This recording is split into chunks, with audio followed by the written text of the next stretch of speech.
Bonjour, dans cette vidéo, nous allons parler de primitives. De quoi s'agit-il?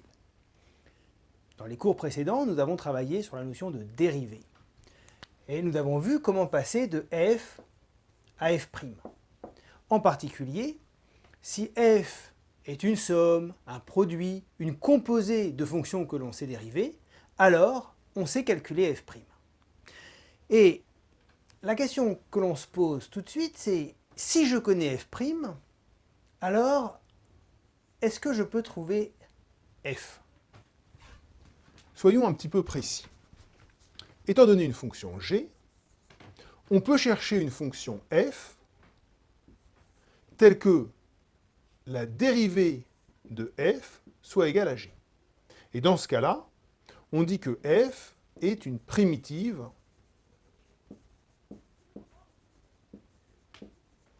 de g. On connaît g et on cherche f. Alors, comme on connaît certaines dérivées, on connaît certaines primitives. Ainsi, sinus prime est égal à cosinus. Et donc, sinus est une primitive de cosinus. De même, exponentielle prime égale exponentielle, et donc, exponentielle est une primitive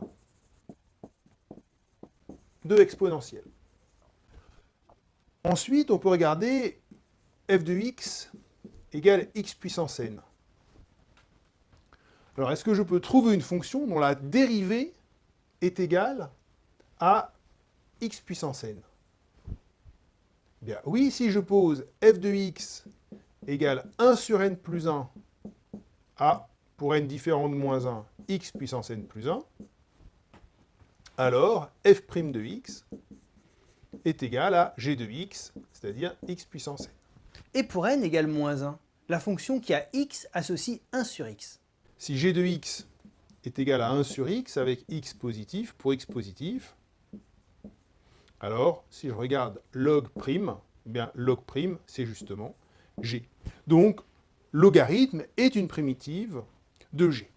Juste à l'aide des dérivées que l'on connaît, ça permet de trouver un certain nombre de primitives relativement simples. Bien, vous me donnez quelques exemples simples, mais moi je me pose différentes questions. Lorsque j'ai une fonction g, est-ce qu'il existe toujours une fonction f, telle que f' égale g? Est-ce qu'une telle fonction existe toujours? Autrement dit, une fonction g possède-t-elle toujours une primitive? Et puis, une autre question que je me pose, c'est une fonction g a-t-elle plusieurs primitives? Ça fait des questions. Eh bien, ce n'est pas du tout une question simple. Savoir si une fonction g possède toujours une primitive, non. La réponse est claire, pas toujours, mais souvent. Il y a un théorème très important, que vous verrez plus tard, qu'on appelle même le théorème fondamental de l'analyse, qui dit que si la fonction g est continue, alors elle possède une primitive. Votre deuxième question est plus simple. Y a-t-il une seule primitive ou y en a-t-il plusieurs? Bien, on va prendre une fonction f définie sur un intervalle et on va supposer qu'il y a deux primitives.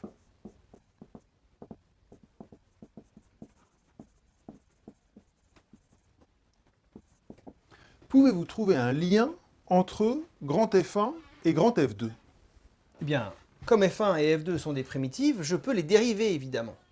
Alors si je dérive f1 moins f2, c'est égal à f1' moins f2', propriété de la dérivée. Et ça, c'est égal à f moins f. C'est donc égal à 0. Et donc, f1 moins f2 est constante. Attention, vous oubliez une hypothèse pour pouvoir dire que f est constante. Comment ça, j'oublie une hypothèse? Si la dérivée est nulle, alors la fonction est constante. Attention, cela n'est vrai que sur un intervalle.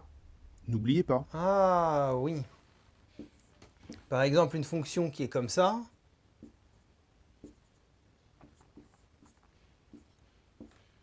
Elle n'est pas constante et sa dérivée est nulle. D'accord.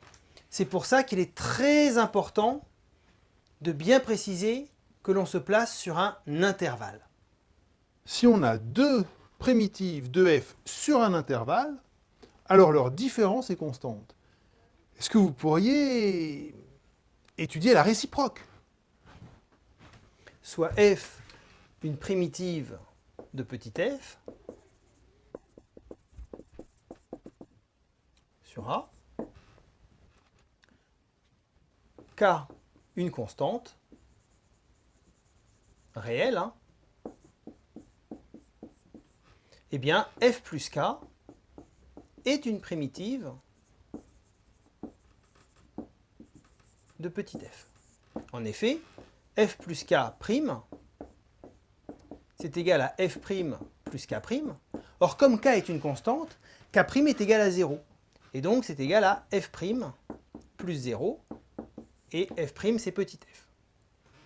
Donc, eh bien donc, on a une proposition, hein.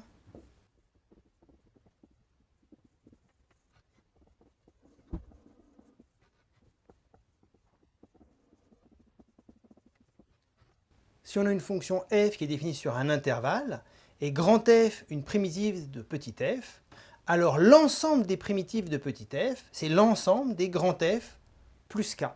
Donc si on a une primitive, on les a toutes. Maintenant, trouver une primitive, c'est pas facile.